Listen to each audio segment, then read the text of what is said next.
আমার মতন আমি এই গোটা পশ্চিম বাংলাতে বাবাজি এমন কোন জেলা নাই যে আমি যাইনি, আমার কোনো প্রোটেকশন লাগে না।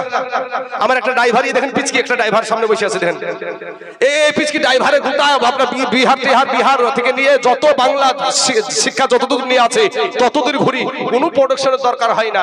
একটা আসল দিনই এরকম মাল বাবাজি আমার সোনা মানিকের স্টেজে ভগবান গোলাতে অভিষেক ব্যানার্জি আসছে যত সম্ভব। কালকে দেখলাম জালসা করে যেতে লেগে স্টেজ হচ্ছে, কি হবে এখানে, তো অভিষেক ব্যানার্জি আসবে, এমন ভাবে স্টেজ করছে, দেখবেন কতটি পুলিশ থাকে বাবাজি আমার সোনা মানিকেরা। কিন্তু একটা কোরআনওয়ালার জন্য কোনো বাবা প্রোটেকশন লাগে না, পুলিশের প্রয়োজন হয় না।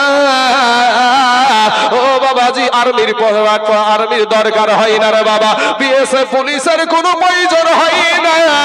আবুল বারাকাত ইউসুফ বরবরী রহমতুল্লাহ আলাইহি উনি কি করছেন দেখেন বাবা। আবুল বারাকাত যখন রাতের বেলায় কাউকে খুঁজে না পেল বাবা, এমন সময়তে একটা বাবা মন্দিরে যে ঠাকুরগুলা থাকে, যেই ঠাকুর মন্দিরে ঘন্টা বাজায়, ওই মন্দিরের ঠাকুর যেন ঘন্টা বাজাতে বাজাতে রাস্তা দিয়ে চলে যাচ্ছে, একটা হ্যারিকেন হাতে করে নিয়ে চলে যাচ্ছে। আবুল বারাকাত ইউসুফ বরবরী রহমতুল্লাহ আলাইহি বাবারে ওই ব্যক্তির কাছে গিয়া, ওই হিন্দু ব্যক্তির কাছে গিয়া, ওই বাবাজি ব্রাহ্মণের কাছে গিয়া একটা ডাক দিয়ে বলে, চাচা গো, ও গো চাচা, এই দেশটার নাম কি গো চাচা? বলে এটার নাম হলো মালদ্বীপ। চাচা গো, বলে তুমি কে বাবা? বলে আমি হইলাম একজন আরব দেশের নাগরিক। চাচা গো, এই নদী দিয়া নৌকায় আস্তে আস্তে নৌকাটা ভেঙে চুরমার হয়ে গেল, নৌকাটা পানিতে ডুবায়া গেল। আমার মা জননী দুনিয়া থেকে বিদায় নিয়েছে, আমার বাবাও দুনিয়া থেকে বিদায় নিয়েছে, আরো সাথী সঙ্গী যারা ছিল তারাও বিদায় নিয়েছে। কিন্তু চাচা গো, আমার আল্লাহ অতি দয়া করে আমি আবুল বারাকাত ইউসুফ বরবরী রহমতুল্লাহ আলাইহিকে আল্লাহ বাঁচিয়ে রেখেছে।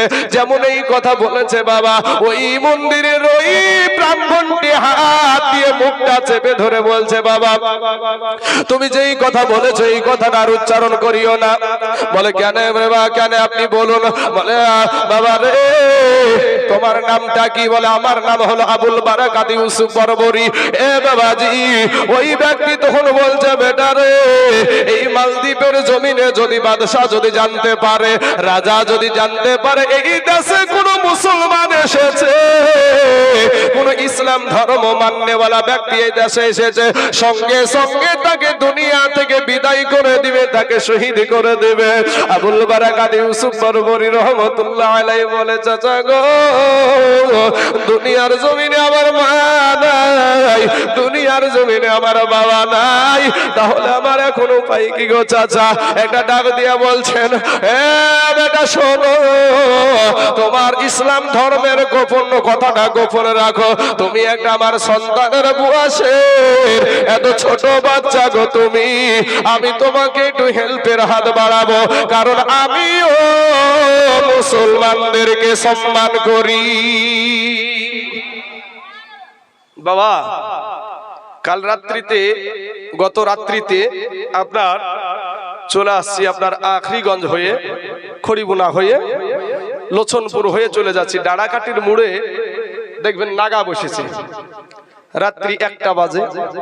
তো পুলিশ হাত উঠালো, তো দেখলাম যে পুলিশগুলো আমাদেরকে সম্মান দিছে। যখনই বলেছে এটা জালসার বক্তা আর উনি জালসা করে আসছেন, পুলিশগুলা সম্মান দিচ্ছে। একটা লুঙ্গি পরা লোক, আইডি কার্ড আছে, তাই বলছে আমাদেরকে আইডি কার্ড আছে, ওখানেও হয়তো একজন ব্যক্তি। বাবা এটা প্রশাসনের লোক, সেই ব্যক্তিরাও একটা আলেম উলামাকে সম্মান করে। যারা টাকার কাছে বিক্রি হয়ে যায় তাদের কথা বাদ দেন, কিন্তু যারা আসল হিন্দু তারা মুসলমানদেরকে সম্মান করে। সব হিন্দু খারাপ না, কিছু উগ্রপন্থী হিন্দু আছে, এরা হলো বেজন্মা। কিন্তু বাবাজি আসল হিন্দু যারা, তারা ইসলামের উপরে কটাক্ষ করে কথা বলে না, অনেক ব্রাহ্মণকে দেখছি সোশ্যাল মিডিয়ায় ইসলাম ধর্ম নিয়ে তারা ভালো বার্তা দিচ্ছে মানুষকে, হিন্দু ভাইদেরকে ভালো শিক্ষা দিচ্ছে, কিন্তু কিছু কিছু ব্যক্তি আছে যেই ব্যক্তিগুলা বাবাজি ইসলাম ধর্মকে কলঙ্কিত করতে চাইছে। কিন্তু যতই চেষ্টা করুক না কেন, ইন্নাদ দীন ইনদাল্লাহিল ইসলাম, আল্লাহর কাছে মাননীয় পছন্দনীয় ধর্ম হলো ইসলাম ধর্ম। আর আমার আল্লাহর ধর্মকে মিটাবে কার বাপের এত ক্ষমতা?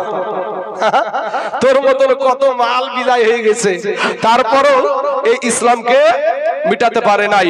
বাবাজি আমার সোনা মানিকেরা, ওই ব্রাহ্মণটা বড় সম্মান করেছে, ইজ্জত করেছে, যখন বলেছে আমি একটা কোরআনের হাফেজ, আমি 6666টা আয়াতের হাফেজ সাহেব। ওই ব্রাহ্মণ বলে বাবা আস্তে কথা বলো, জোরে কথা বলিও না রে বাবা, কেউ যদি শুনে নেয় তোমাকে বাঁচতে দেবে না। বলে চাচা গো, তাহলে আমার তো মা নাই বাবা নাই, আমি এখন কি করবো গো চাচা? একটা বার আপনি বলেন। ওই ব্রাহ্মণ বলছে বাবা তোমাকে আমি একটা বাড়িতে নিয়ে যাব, তোমার ধর্মের কথাটা গোপন রাখবে, তুমি নিজে নিজেই নিজের অন্তরে তোমার ধর্মটা পালন করবে, কিন্তু প্রকাশ করবে না। বাবা কোথায় নিয়ে যাবে? ওই ব্রাহ্মণের একটা গরিব গরিব বোন বাবা ছিল, ওই বোনের বাড়িতে একটাই বাবা শুধু সন্তান, ওই সন্তানটাও হলো মহিলা সন্তান। নিয়ে গিয়ে বলছে দিদি, হিন্দু ভাইরা দিদি বলে না তো, বলছে গো দিদি গো, ও দিদি। বলে কে? বলে আমি তোমার ভাইজান এসেছি। বলে তাই নাকি? বলে হ্যাঁ বাড়িতে আসেন। বাড়িতে যাওয়ার পরে বলছে দিদি গো, তোমার জন্য একটা আমি তোহফা নিয়ে এসেছি, তোমার জন্য একটা উপহার নিয়ে এসেছি, তোমার আর টেনশন করা লাগবে না, চিন্তা করা লাগবে না। বলে কি উপহার নিয়ে এসেছো? বলে দিদি গো, নদী দিয়ে চলতে চলতে এই সন্তানটার বাবা মারা গেছে, মাও মারা গেছে, এখনো দাড়ি গজাই নাই, এখনো মুছ উঠে নাই। দিদি গো, সন্তানটার দুনিয়ার জমিনে কেউ নাই, ও দিদি তোমার কাছে রেখে দাও। ডাক দিয়ে বলে দাদা আমি একজন নারী মানুষ, আমার বিটি একটা নারী, আমার বাড়িতে ইনকাম করার কোনো মানুষ নাই, আমি এই ছেলেটার জন্য খাবার কোথায় পাবো? অমনি আবুল বারাকাত ইউসুফ বরবরী রহমতুল্লাহ আলাইহি বলছে, ডাক দিয়ে বলছে মা গো, দুনিয়ার জমিনে আমার গর্ভধারণী মা নাই, আপনি আমার মা। একটা কথা বলি মা, আপনি টেনশন করিয়েন না, আমি জঙ্গলাই যাব, কাঠ কাটবো, আর কাঠ কেটে বাজারে বিক্রি করে আপনাদেরকে আমি খাওয়াবো। জোরে বলেন সুবহানাল্লাহ। এ বাবারা সোনা মানিকেরা, লম্বা ঘটনা সংক্ষিপ্ত করে দিলাম বাবা। এবার আপনার আবুল বারাকাত ইউসুফ বরবরী রহমতুল্লাহ আলাইহি ওইখানে রেখে দিলেন। জঙ্গলে গাছের আড়ালে বাবা নামাজ পড়ে, আল্লাহর প্রেমে মাসগুলো হয়। এই করতে করতে যখন 6 মাস হয়ে গেল বাবা, 6 মাস যখন হয়েছে, একদিন বাজার থেকে সন্ধ্যা বেলায় বাড়িতে ফিরছে বাবা, দেখছে আবুল বারাকাত নজর করে দেখছে ওই বাড়িতে বসে তার মা, ওই হিন্দু মহিলা, বিধর্মী মহিলা বাবা কান্না করছে, ওই মেয়েটাও কান্না করছে। ডাক দিয়া বলে মা, মা গো, কিসের কারণে কান্না করছো গো মা? কেন তুমি কান্না করছো? ও গো মা, কি কারণে তুমি কান্না করছো? এবার ডাক দিয়ে বলে এ বেটা আবুল বারাকাত, আমি কান্না করছি কারণ কি? কারণটা হলো এই মালদ্বীপের জমিনে প্রত্যেক 6 মাস অন্তর একটা করে কুমারী নারীকে নদীর ধারে, সাগরের ধারে একটা মন্দির আছে, ওই মন্দিরে একটা করে কুমারী মেয়েকে দিয়ে আসতে হয়। ওই সাগর থেকে, নদী থেকে ওই জিনেদের সর্দার উঠে, দানব উঠে এসে ওই নারীর সঙ্গে কুকর্মে লিপ্ত হয় এবং নারীটাকে মেরে ফেলে। সকাল বেলায় গিয়ে তার লাশ নিয়ে আসা হয়, এই লাশ নিয়ে আসা হয়। ওগো আবুল বারাকাত, এই নারীটা আর কেউ না, সরকারের খাতায় এবার আমার বিটির নামটা উঠেছে। আবুল বারাকাত গো, আমার কলেজা ছিড়া দন, যেই সন্তানকে আমি 10 মাস পেটে রেখেছি, 2 বছর বুকের দুগ্ধ পান করায় আসি, ওরে আবুল বারাকাত চোখের সামনে আমার তরতাজা জোয়ান বিটিটাকে নিয়ে যাবে, আমি কেমন করে সহ্য করব, আমি কেমন করে দেখব? ওই জন্য আমি কান্দাছি, তোমার বোনও কান্দাছে। আবুল বারাকাত একটা ডাক দিয়ে বলে, মা গো, টেনশন করিয়েন না, চিন্তা করিয়েন না, আর কান্না করিয়েন না, আমি আবুল বারাকাত আমার বোনকে বাঁচাবো। জোরে বলেন সুবহানাল্লাহ। এ বাবা রে, কোরআনের কতটা পাওয়ার দেখেন বাবা।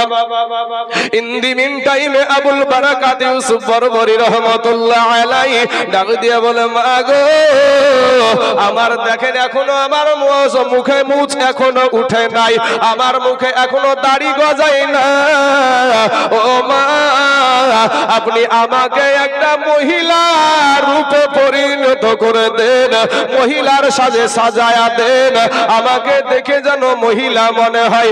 আল্লাহর বান্দা কোরআন ওয়ালা একজন বাবাজি, যেই মানুষদের পেটে কোরআন থাকে বাবা, দেখবেন ওদের চেহারাতে আমার আল্লাহ নূর দান করে, ওদের চেহারাটা আলোকিত হয়ে থাকে, ওদের চেহারাটা বাবা নূর হয়ে থাকে। ওই বাবা আবুল বারাকাত চন্দ্রের মতন চেহারা, সুন্দর মেয়ে, সুন্দর ছেলে, এমন আছে বাবাজি কেবল না বাল্যক থেকে সাবাল্যকে পা রাখছে, এমন সময়তে আব্বা জান গো, ওই মহিলা ডাক দিয়ে বলে, আবুল বারাকাত গো, না না এটা করা যাবে না, এটা করা যাবে না। সঙ্গে সঙ্গে ওই মহিলাটা ডাক দিয়ে বলছে, যেই মহিলার নামটা উঠেছে যুবতীর, ওই যুবতী বলছে, মা দাও না আমার ভাইকে সাজায়া, ভাইয়ের কথা দেখে মনে হচ্ছে আমাকে বাঁচাতে পারবে। মা তখন ডাক দিয়া বলে, বিটি রে, তখন ডবল বিপদে পড়বো, যখন ওরা দেখেছে, ওরা যখন আবুল বারাকাতকে চেক করবে, নারী না পুরুষ, ওকে যখন বেইজ্জতি করবে, ওর শরীরের পোশাক খুলবে যখন, তখন তো ধরা পড়ে যাবে ও একজন পুরুষ মানুষ। তখন বিটি রে, তুইও মারা পড়বি, আমিও মারা পড়বো, আমি ডবল বিপদে পড়তে রাজি না। এবার আবুল বারাকাত বলে, মা আপনি কোনো টেনশন করিয়েন না, আমার ইজ্জত আমার সম্মান বাঁচাবে আমার আল্লাহ। জোরে বলেন সুবহানাল্লাহ। মহিলাটা তখন বাবা বিধর্মী, বুঝতে পেরেছে তুমি কে বাবা। বলে, মা গো, আমার সম্পদ হলো ইসলাম, আমার পরিচয় হলো আমি একটা মুসলমান, আমি এক আল্লাহকে মানি, এতদিন কারো সামনে বলি নাই গো মা। মা গো, এই দেশে আমার কেউ নাই, আপনার দাদা আমাকে বলতে নিষেধ করেছিল, আমি একটা কোরআনের হাফিজ, ওই কোরআন দিয়ে আমি দানবের সাথে লড়াই করব, লড়াই করে দেখবো দানবের শক্তি বেশি না কোরআনের শক্তি বেশি। জোরে বলে সুবহানাল্লাহ। বলছে, মা আপনি কোনো টেনশন করিয়েন না, আপনি আমাকে একটু নারী সাজাইয়া দেন। বাবারা আমার পর্দার আড়ালের মা খালা গো, এবার বাবা আবুল বারাকাত ইউসুফ বরবরিকে আপনার নারী যখন সাজানো হলো, পরের দিন বাবা বেলা 12টার সময়তে আপনার প্রশাসন চলে আসলো, বাদশার দরবার থেকে প্রশাসন আসার পরে এবার আপনার ডাকে দেয়, কই নববধূ সুন্দর সাজে এবার বেরিয়ে এসো। বাবা রে, অন্য যতগুলা মহিলা ওই মন্দিরে নিয়ে দিয়েছিল, ও সব মহিলাগুলাকে টেনে টেনে টেনে টেনে টেনে হিচড়ে আনতে পারেনি। আর বাবা আল্লাহর গোলাম কোরআন ওয়ালা আবুল বারাকাত ইউসুফ বরবরি রহমাতুল্লাহ আলাইহি ডাক দিতে দেরি, কিন্তু বেরিয়ে আসতে বাবা দেরি করে না। প্রশাসন পুলিশ বলছে, আজ পর্যন্ত এইরকম আদর্শের মহিলা তো একটাও দেখিনি, একে চেক করার কোনো দরকার নাই, চল বাদশার দরবারে নিয়ে চল। বাদশার দরবারে নিয়ে চল। ইবনে বুতুতা রহমাতুল্লাহ আলাইহি ঘটনাটা লিখেছে বাবা। তো এই আবুল বারাকাত ইউসুফ বরবরিকে কোনো চেক করলেন না, ইজ্জতের মালিক কে? অতুইজ্জু মান তাশা ওয়া তুযিল্লু মান তাশা বিয়াদিকাল খায়র ইন্নাকা আলা কুল্লি শাইইন কাদির। इज्जत देने वाला मालिक अल्लाह, इज्जत लेने वाला मालिकও আল্লাহ। এই চেয়ারে আল্লাহ বসালছে, আবার এই চেয়ার থেকে আমাকে নামায়ও দিতে পারে। বাবাজি আমার সোনা মানিকেরা, এবার চলে গেল বাদশার দরবারে। বাদশা রাজা আর রানী দুজন স্বামী স্ত্রী বাবা বসে আছে। এবার তাকে যাচাই করবে, তাকে বাবা চেক করবে, তার দেহ থেকে পোশাক খুলবে। আবুল বারাকাত ইউসুফ বরবরী রহমাতুল্লাহ আলাইহি আল্লাহকে ডাক দিয়ে বলে, আল্লাহ গো, তোমার কোরআন আজ আমার সিনাতে গো আল্লাহ, ইজ্জতের মালিক আল্লাহ তুমি, আমার ইজ্জত সম্মান তুমি বাঁচাও গো আল্লাহ। এ বাবারা, শত শত মানুষ দাঁড়িয়ে আছে, নববধূকে দেখবে, নববধূর দর্শন করবে। বাবারে, রানী যেন একটা কথা বলে উঠলো, ওগো আমার স্বামী, ওগো জাহাপানা, এতগুলা মহিলা আপনি ওই মন্দিরে দিলেন, কোনদিন আপনাকে কোনো কথা বলি নাই, কোনো আবদারও করি নাই। আজকে আপনার আমি বিবি, একটা আমি আপনার কাছে আবদার করবো, আপনি রাখবেন নাকি? এমনি ডাক দিয়ে বলল, রানী গো, তুমি এই কথা বলছো কেমন করে? তোমার কথা রাখবো না তো কার কথা রাখবো? অবশ্যই তোমার আবদার আমি রাখবো। বলো তোমার মনের বাসনা কি? তোমার মনের আশা আকাঙ্ক্ষা কি? এ বাবারা, ইন দি মিন টাইমে বাবা ওই রানী উঠে বলল, জাহাপানা স্বামী গো, এর আগে অনেক মহিলাকে দেখেছি এমন ভাবে বিশ্ব উচ্ছৃঙ্খল হয়ে থাকে, এমন ভাবে ছুটাছুটি করে, এমন ভাবে চিৎকার করে। ওগো স্বামী, এই মহিলাটা এত সুন্দর আদর্শ, এত সুন্দর আদবকাই দাগো স্বামী, আমি আপনাকে পায়ে হাত দিয়ে বলি, খবরদার এই মেয়েটাকে আপনি জানো অন্য পর পুরুষ দিয়ে তার ইজ্জতের নষ্ট করিয়েন না। জোরে বলেন না সুবহানাল্লাহ। এ মুসলমান বাপ, এমন সময় আমার আল্লাহ পাক রব্বুল আলামিন কি খেলা দেখাচ্ছে রে বাবা। সোনা মানিক রে, আবুল বারাকাত ইউসুফ বরবরী রহমাতুল্লাহ আলাইহি আর চেকিন হলো না বাবা। চেকিন যখন না হলো, বৈকাল হয়ে গেল, রাত্রি বেলাতে বাবা রে, সন্ধ্যার আগে ওই মন্দিরে পৌঁছায়া দিতে হবে। প্রশাসনের গাড়িতে আবার উঠায়া দিল আল্লাহর কালাম ওয়ালা কোরআনের হাফেজ আবুল বারাকাত ইউসুফ বরবরী রহমাতুল্লাহ আলাইহি বাবা মন্দিরে মাগরিবের আগে আগে, সন্ধ্যার আগে আগে ওই মন্দিরের ভিতরে প্রবেশ করায়া দিলেন। প্রবেশ করে দিয়া আপনার চলে আসছেন বাবা, বাহির থেকে তালা লাগিয়ে দিয়েছে। এবার বাবা রে, বাহির থেকে যখন তালা লাগাইয়া দিয়েছে, আবুল বারাকাত ইউসুফ বরবরী রহমাতুল্লাহ আলাইহি প্রশাসনের লোক যখন দূরে চলে গেছে, ওই মন্দিরের ভিতরে আমার আল্লাহর সাথে প্রেমে মাশগুল হয়ে গেছে।